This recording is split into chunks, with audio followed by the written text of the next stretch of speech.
नमस्कार, जय श्री कृष्ण। मैं जया गुप्ता।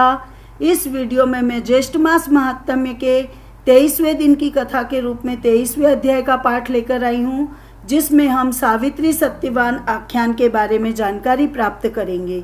इसके पहले के प्रथम 22 दिन की कथा के वीडियोस मैंने मेरे चैनल पर बना रखे हैं, जिन्हें आप मेरे चैनल पर जाकर देख सकते और कथा को श्रवण कर सकते हैं।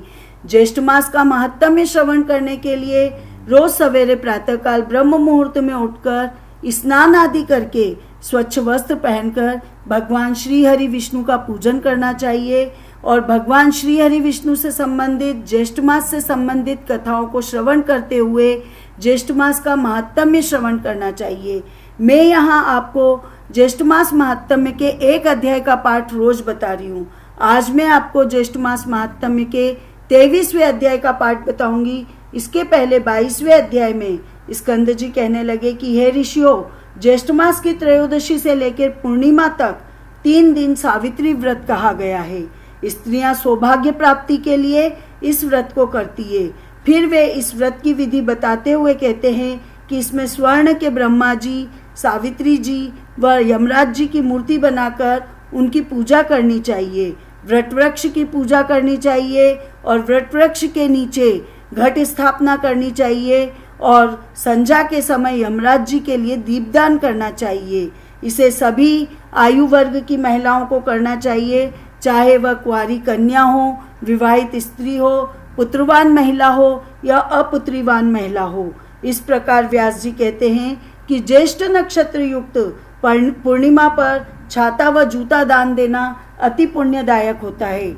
आगे की कथा हम ज्येष्ठ मास महात्म्य के 23वें अध्याय में सावित्री सत्यवान आख्यान के रूप में देखेंगे। स्कंद जी ऋषियों से कहने लगे कि हे ऋषियों, श्री वेदव्यास जी राजा युधिष्ठिर से बोले कि हे राजन, अब हम श्रेष्ठ स्त्रियों का महाभाग्य वर्णन करते हैं। राजकन्या सावित्री ने जिस तरह समस्त वस्तुओं को प्राप्त किया उसको आप श्रवण करें। मद्र देश में एक परम धार्मिक राजा था। वह ब्राह्मण एवं शरणागत का रक्षक, सत्य प्रतिज्ञ, जितेंद्रिय, यज्ञ करने वाला दानपति, शूरवीर और पुरवासी तथा देशवासी जनों का अति प्रिय राजा था। समस्त प्राणियों के हित में रत पृथ्वीश्वर अश्वपति के नाम से वह राजा विख्यात था। राजा अश्वपति क्षमाशील, सत्यवक्ता, जितेंद्रिय और संतानहीन था।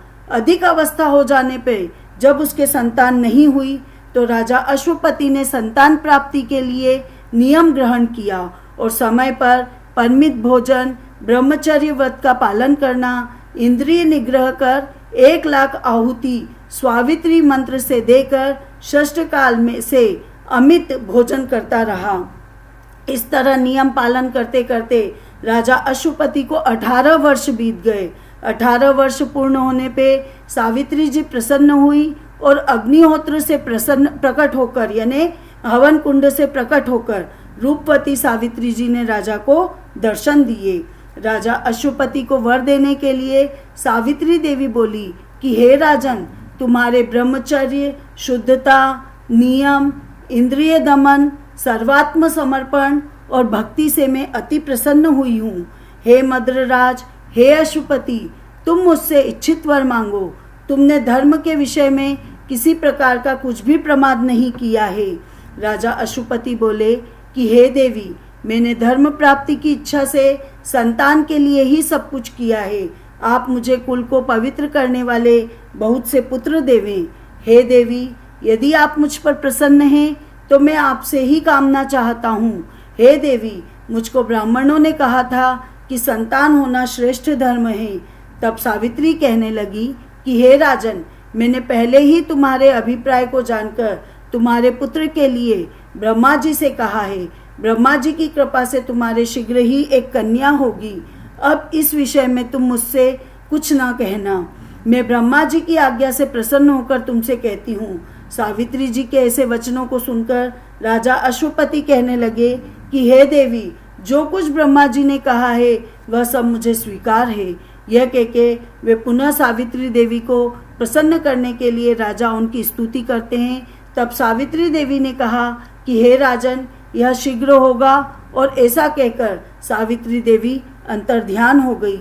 राजा अश्वपति पुनः अपने घर वापस आए और राज सिंहासन पर बैठकर प्रसन्नता पूर्वक मन से धर्म पूर्वक अपनी प्रजा का पालन करने लगे।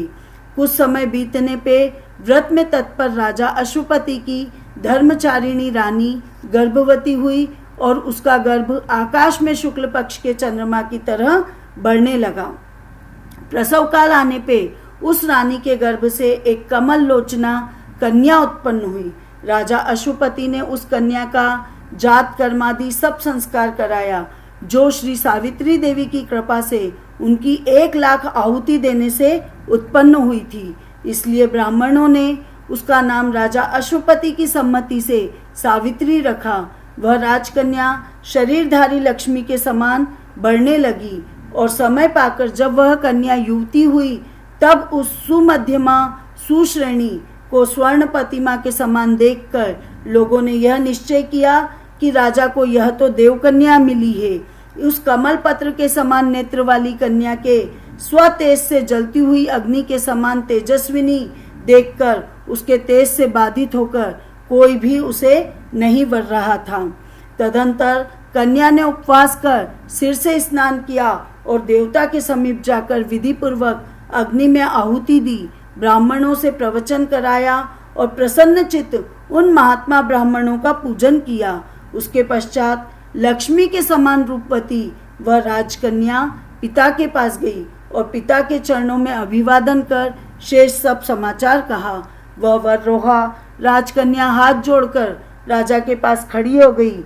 देवरूपिणी अपनी उस कन्या को राजा युवावस्था में देखकर, जिस कन्या को कोई भी न वरता हो, ऐसी अवस्था विचार कर राजा अश्वपति अति दुखित होकर अपनी कन्या से बोले कि हे पुत्री, यह तुम्हारे दान का समय है, परंतु तुमको कोई नहीं मांगता, इसलिए तुम स्वयं अपने गुणों के समान पति की खोज करो और यदि कोई प्रसिद्ध पुरुष हो तो मुझसे कहो, फिर विचार कर हम तुम्हारा कन्यादान कर देंगे।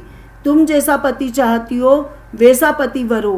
ब्राह्मणों से पढ़ा जाता हुआ वैसा वर धर्मशास्त्रों में सुना हो। हे कल्याणी, मेरे वचनों को सुनकर वैसा ही तुम करो। समय पर विवाह न करने पर कन्या पिता से कहे कि मेरा विवाह करा दीजिए और पति से कुछ कहना हो तो नम्रता पूर्वक कहो, तथा पति के न रहने पर, माता से आरक्षित होने पर पुत्र से कहो। यह सब बात समझाकर तुम पति की खोज करो, जिससे हम देवताओं की निगाह में निंदित न हो जाएं। स्कंद जी कहने लगे कि हे ऋषियों, इस प्रकार राजा अश्वपति ने अपनी कन्या और राज्य मंत्रियों से प्रिय वचन कहे। राज्य मंत्रियों को कन्या के साथ जाने की आज्ञा दी। इसके पश्चात वह तपस्वी राज्य कन्या लज्जित होकर पिता के चरणों को नमस्कार कर बिना विचारे ही पिता की आज्ञा मानकर रथ पर सवार होकर वृद्ध मंत्रियों के साथ अपने घर से पति की खोज में चली। वह कन्या राज ऋषियों के तपोवन में गई। वहां पर वयोवृद्ध माननीय लोगों के चरणों में प्रणाम कर क्रम से समस्त तीर्थों में गई और वन के समस्त तीर्थों में जाकर ऋषियों का आशीर्वाद लेने लगी और जो ब्राह्मण का श्रेष्ठ तपोवन था उसको त्याग अनेक देशों में गई। इति श्री भविष्य पुराणे ज्येष्ठ मास महात्म्य सावित्री सत्यवान आख्यान वर्णन 53 अध्याय संपूर्ण। आपको मेरा ये वीडियो अच्छा लगा हो तो इसे लाइक कीजिए, शेयर कीजिए।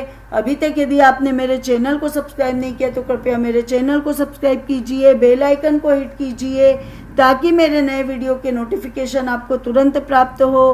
हिंदू धर्म, संस्कृति, तीज त्योहार, व्रत कथा, रीति रिवाज इत्यादि जानने के लिए मेरे साथ बने रहिए। जय श्री कृष्ण।